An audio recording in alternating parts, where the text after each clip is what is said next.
Since the day Dre gave me beats, I was made elite. That's basically what makes me me.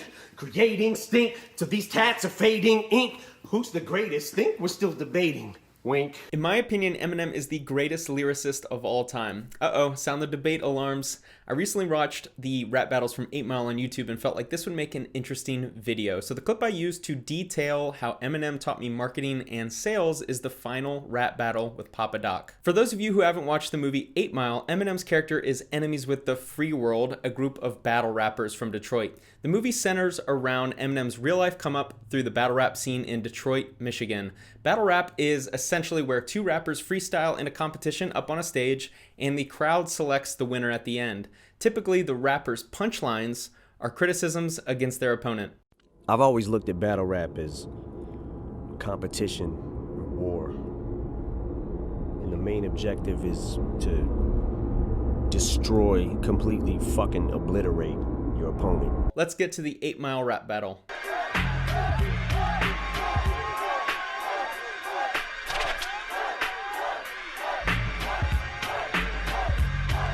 Eminem waits until he's ready to begin the rap battle. He's stoic in a loud environment, and most importantly, he already establishes that he has control of the battle. Notice how he doesn't start right away, which gives the crowd a chance to enjoy the music for a minute to get warmed up. In any environment where you're essentially selling yourself, I think it's always important to stay grounded and move at your pace. Now everybody from the 313, put your motherfucking hands up and follow me. Everybody from the 313, put your motherfucking hands up. Eminem is already getting the crowd on his side. In a battle, just like in a product marketplace, it's important that the customers are on your side. The customers in this case are the members of the crowd who vote on the winner following the battle, just like they may vote on your product after your advertisement by either buying it or not buying it. One thing Eminem does excellently is getting the crowd involved from the start. This is a common tactic when giving speeches, as you want to engage the audience right away. Additionally, movement creates emotion. They're already getting super hyped for Eminem and making noise for him, which is essentially priming them for when it's time to make noise for him at the end of the battle. Calling out their area code, 313, helps show them that Eminem is on their side. This would be like a company getting the audience to start chanting a phrase that eventually becomes the company's branding slogan. If you analyze a lot of advertising, you'll realize that a lot of slogans have been ingrained in your head. Examples are soundtracks, jingles, and phrases that have been anchored to specific brands. Look! Now while he stands tough, notice that this man did not have his hands up. Eminem has already created teams within the first 4 lines. He's established that it's all of us with our hands raised versus this guy over here that does not have his hands raised. We are against him. Subtle and powerful use of us versus them mentality in team branding. Brands will always try and do this, especially if there's a national event going on. They like to position themselves as we're with the cause or we're on your team during these unprecedented times. If you don't land the advertisement, you can get a lot of pushback. The Pepsi ad in 2017 with Kendall Jenner assisting with the Black Lives Matter movement was Pepsi trying to do this and failing miserably. And I don't know if you remember, but the pushback was pretty brutal. A little homework exercise for you to take notice of how brands are handling this period of time with the health pandemic and the protesting. You'll see them make a lot of official statements and ads around these two situations. This free world's got you gassed up. Now who's afraid of the big bad wolf? Shots fired. The first jab at Papa Doc's team has been taken. In corporate marketing, it's not easy to talk down about other brands, but it's great when you can do it ethically. Most brands will try this by implying that their competitors make poor products. And Eminem's positioning himself as the big bad wolf entering the marketplace. If you're a big hip hop fan, you actually may remember Eminem's label mate 50 Cent doing this to begin his career. He released a song titled How to Rob, where he described how he would rob essentially all of the popular rappers and players in the industry at the time.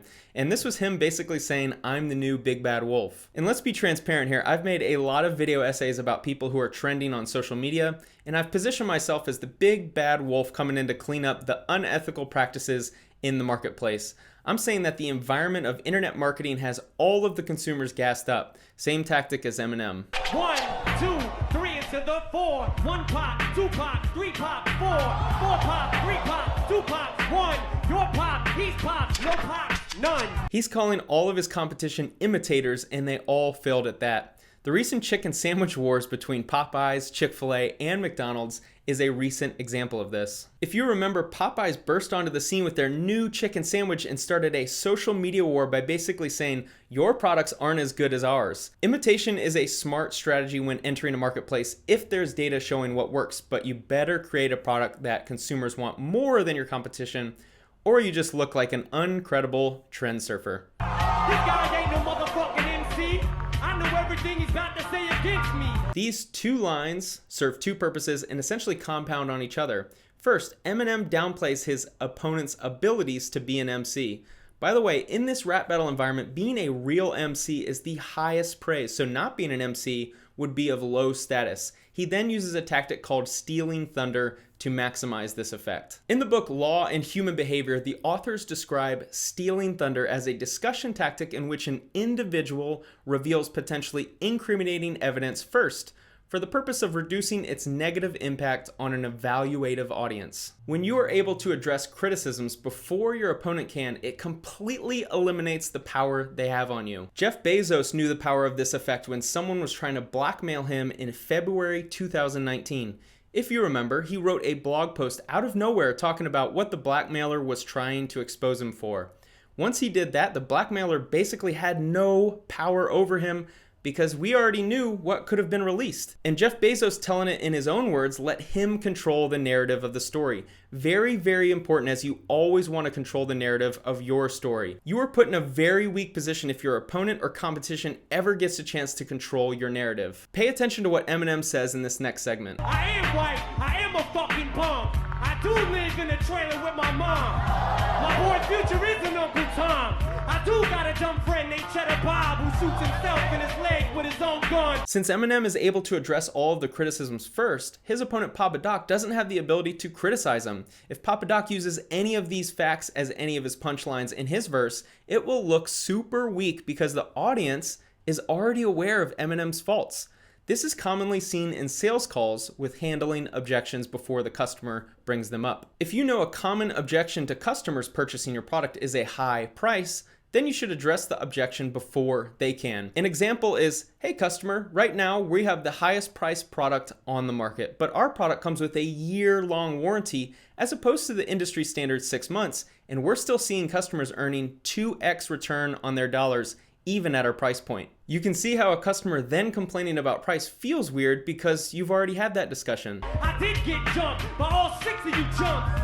And we did fuck my girl. I'm still standing here screaming fuck the free world. Eminem continues stealing thunder away from his opponent, and he also makes a statement that gets the crowd even more on his side. Don't never try to judge me, dude. You don't know what the fuck I've been through. One of the most powerful story arcs in storytelling history is rags to riches. It's why you see it so commonly used in advertising and movies. There's something inherent within us that we always want to root for the underdog. Nike does this excellently. In almost all of their advertising, they focus on the audience feeling like an underdog.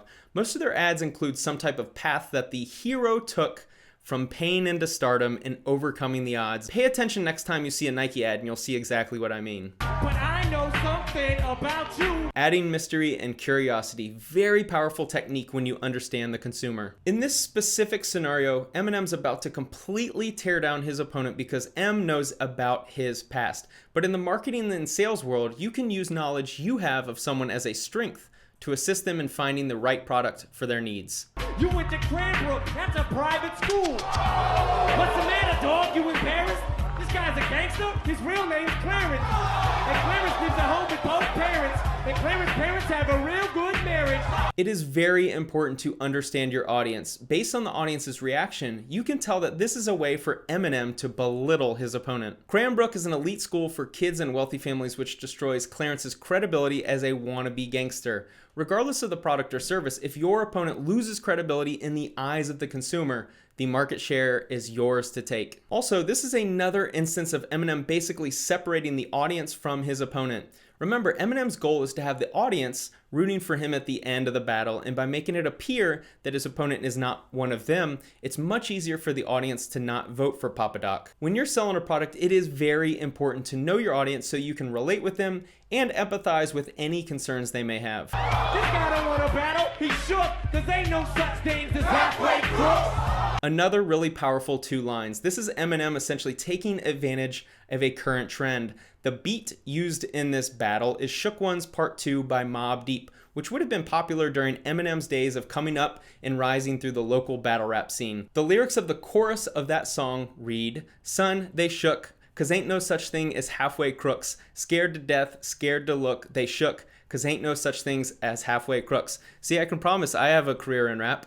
He's relating with the audience really well here, and he ties in a popular song with his criticism of his opponent to a very powerful effect. This has probably been my biggest marketing tool for my YouTube channel. I've been taking advantage of certain news that's hot at the moment to make videos that my audience really wants to see. He's scared to death, he's scared to look at his fucking yearbook.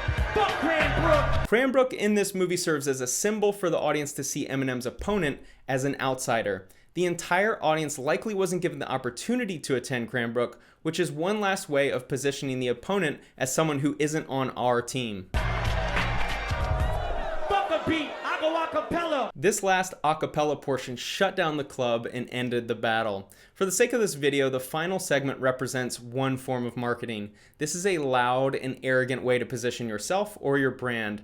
Some people definitely use this method, and I think Grant Cardone is probably one of the best examples. He uses it to great effect for him and his business. Fuck a Papa Doc, fuck a clock, fuck a trailer, fuck everybody. Fuck y'all if you doubt me. I'm a piece of fucking white trash, I say it proudly. And fuck this battle, I don't want to win, I'm outie. Here, tell these people something they don't know about me.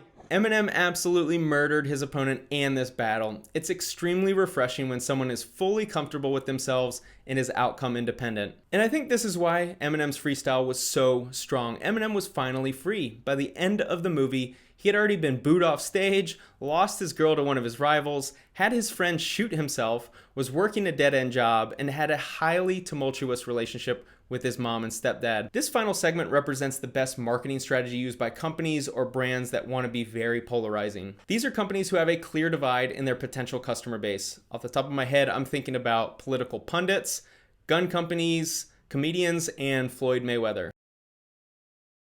I have a couple quick final strategies for you that we can learn from Eminem. Number 1, Eminem has always focused on his product. He is an example of someone who looks to create the best product and knows that the sales will follow.